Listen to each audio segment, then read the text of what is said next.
पुण्याच्या महापौरांनी मेट्रोचं उद्घाटन 23 डिसेंबर शरद पवार यांच्या हस्ते करण्याची घोषणा केली आहे। याची मला माहिती नाही, पण भाजपा यामध्ये राजकारण करत असल्याचा आरोप माजी उपमुख्यमंत्री अजित पवार यांनी केलाय आणि अप्रत्यक्षपणे पुण्याच्या महापौरांना त्यांनी पाठिंबा दर्शवलाय।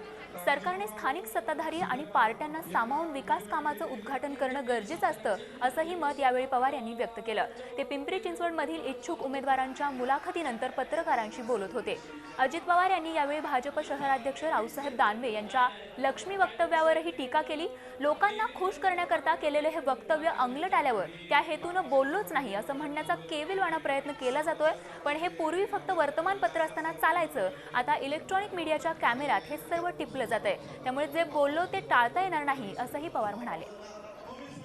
दळणवळणाचा पुणे पिंपरी चिंचवडचा प्रश्न सोडवण्याच्या करता लोकांचे जे काही त्रास आहे तो त्रास कमी करण्याच्या करता, वेळेची बचत करण्याच्या करता, पैशाची बचत करण्याच्या करता ह्या मेट्रोची गरजच आहे, हे सगळ्यांनाच माहिती आहे। त्याच्यामुळे ती मेट्रो झालीच पाहिजे आणि वेळेत पूर्ण झाली पाहिजे। त्याच्यात कुणी आमच्या सहित कुणी राजकारण करू नये। झी 24 तास रहा एक पाऊल पुढे।